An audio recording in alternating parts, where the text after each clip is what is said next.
All right, Shalom. First and foremost, I would like to give all praise and glory unto Yahweh, by Hashem, Yahweh Shah, by Hashem, Kawadash, double honors unto the apostles and the elders, GMS, from rule well, teach well, being great example to his younger brothers, and peace and blessings, salutations to the hopeful lake out there pushing his word and truth and in sincerity across the four winds in the name of Yahweh, by Hashem, Yahweh Shah, pushing to get up out of here. Shalom to the hopeful lake, the believers, the listeners who may have came back to the obedience of scriptures through faith in Yahweh, by Hashem, Yahweh Shah. All right, and what I want to get into, all right, this morning, dealing with how, sacrifice, leads to greatness, because we have to understand as the hopeful elect, men, you know, and women as well, there's a sacrifice that's required, for us to really step into this greatness, that the Lord has presented before us, man. When you look at our forefathers of old, they pretty much had forsaken everything to follow Yahushua, and this time we have done the same thing. There's a lot of things that we have forsaken and cleared out the way and removed and cut off completely, to be more available and accessible, for Yahushua, and what I want to get, all right, is the book of John, chapter 3, okay, verse 30. All right. Matter of fact, I started 26. It says, and they came unto John and said unto him, Rabbi, he that was with thee beyond the Jordan, talking about Yahushua, to whom thou bearest witness, behold, the same baptizing, and all men come to him. Okay? And all men come to him. So Yahushua ministry was increasing. And pretty much Yahushua was increasing. All right, and this is the answer of John. It said, John answered and said, a man can receive nothing except to be given him from heaven. Ye yourself bear me witness that I say I am not the anointed, but that I am sent before him. He that had the bride is the bridegroom, but the friend of the bridegroom which standeth and heareth him rejoiceth greatly because of the bridegroom's voice.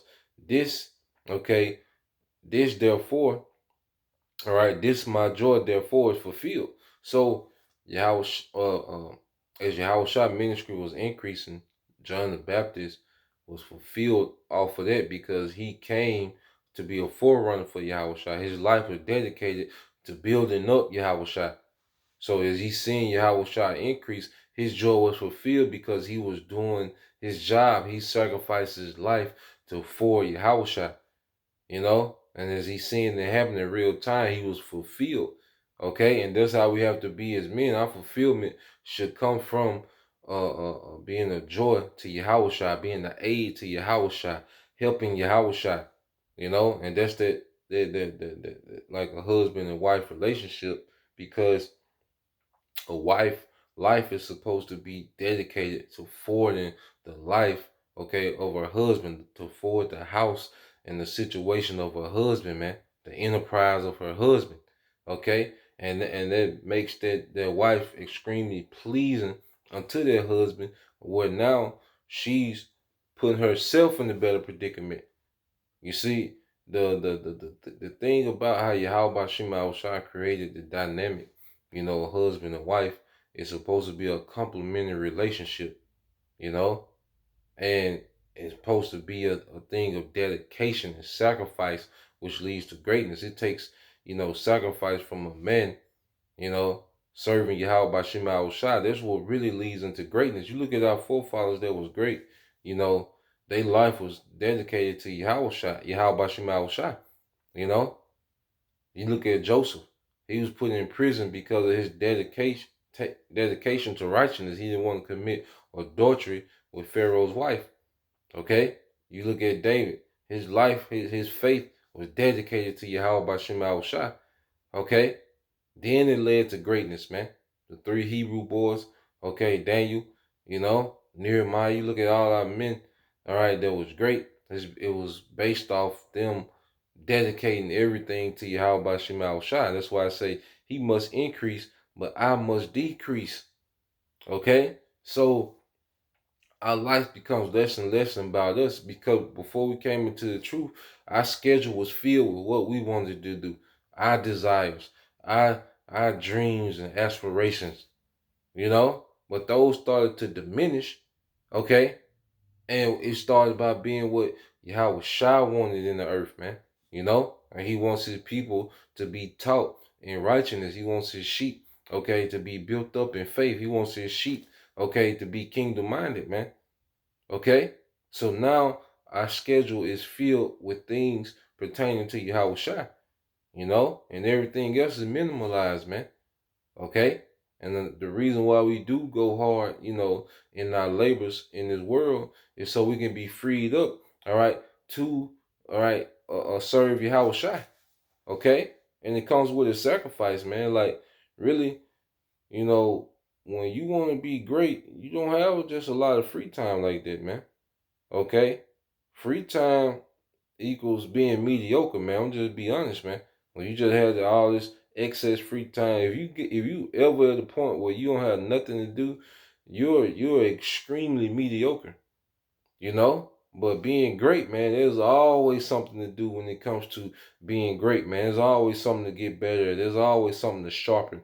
There's always something to learn. There's always something to grow in, man. Okay, there's always something to add. There's always something to do to forward, okay, the enterprise, man. Either you forward in yourself, you know, so you can be freed up to forward your Howard shot, you know, but there's always something, okay, to do, man.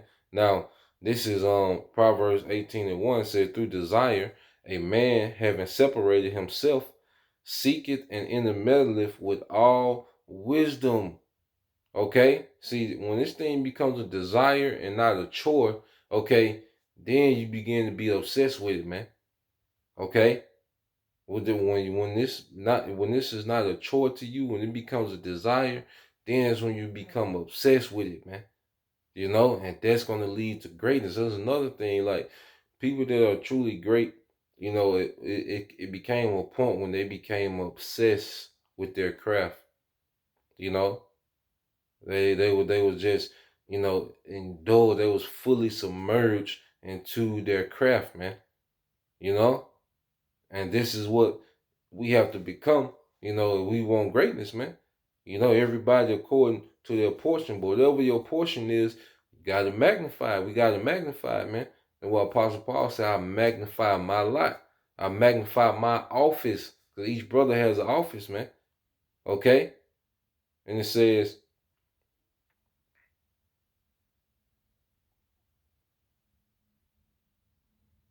reading it again, it says, Proverbs 18:1 said, through desire, a man having separated himself, and that's like being great, you're going to be isolated a lot, you know, for greatness. You know, you look at, like I said, you look at anybody on the great scale, they had to like disappear, okay, from society and really tap in, man, you know, and the Lord has, you know, us in that spirit.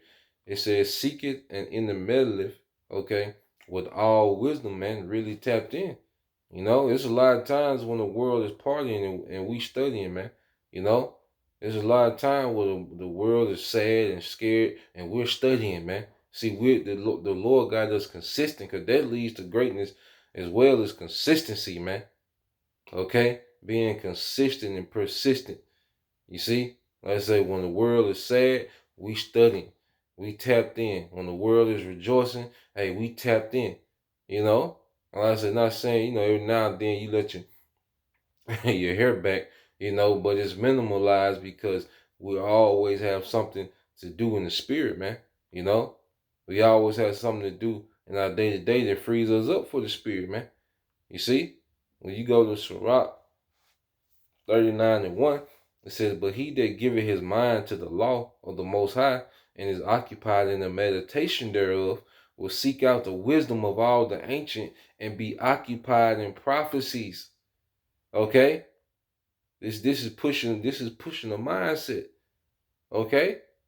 Hey, we're really seeking, you know, greatness, man. Our mind has to be given over to Yahweh Shema Shai, you know, more and more. You see, because there's nothing here, all right, that we should be overwhelmed with. Because this society wants to overwhelm you with this rat race and, with the cares of this life and, you know, occupied by everyone's emotions and feelings and thoughts. But no, man, you know, hey, we tapped into this, man. Everything else, hey, fall by the wayside, man. you know, everything else, it is what it is with everything else, man. You see, but we tapped into this, man. This is what's gonna lead to the greatness, man. You know, even as a woman that believes, like, if you want to be a pleasing wife, like, what if you don't have a husband now?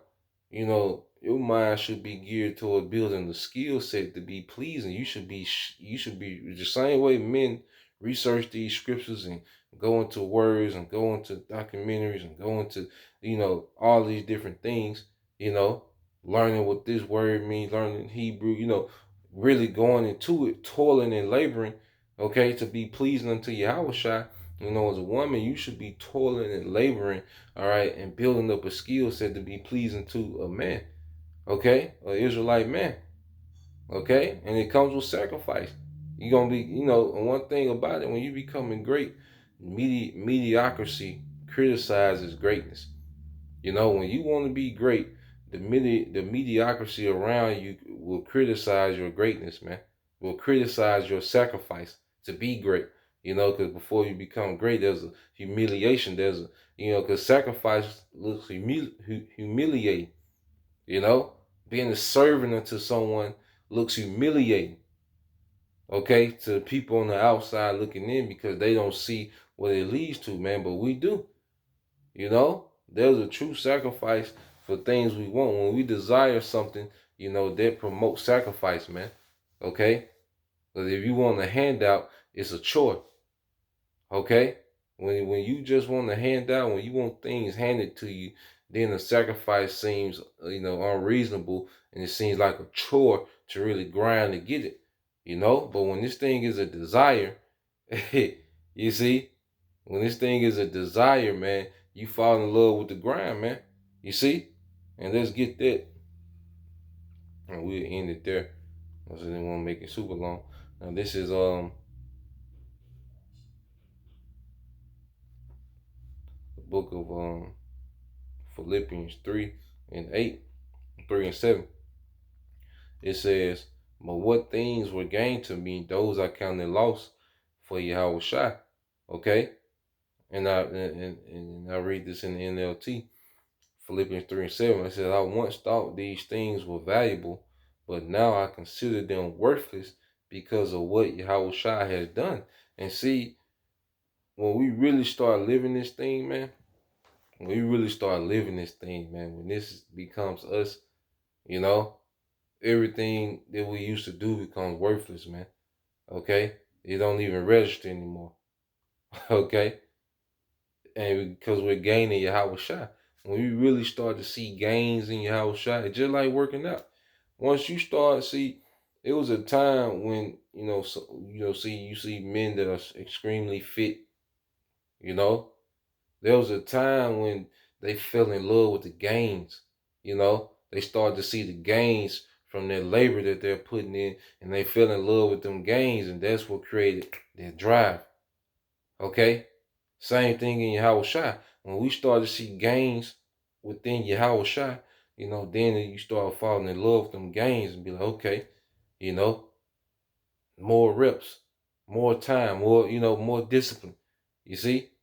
And say, verse 8, yeah, doubtless, and I count all things but loss for the excellency of the knowledge of Yahweh Shai, my Lord, for whom I have suffered the loss of all things, and do count them but dung, that I may win Yahweh Shai.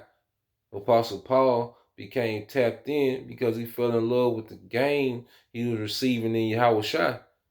Okay, where everything else became worthless. You see, it didn't matter. All right? And that's the mindset, that we are in now, man. That look, as long as we gain Yahweh Shai, everything else becomes worthless, man. Then you are more willing to sacrifice these things for that gain in Yahweh Shai, man. You know? So Lord will, this was edifying. Just want to bring that up, to the next time I say Shalom, Kwam Yashala, Bible Ball, DTA soon, Shalom.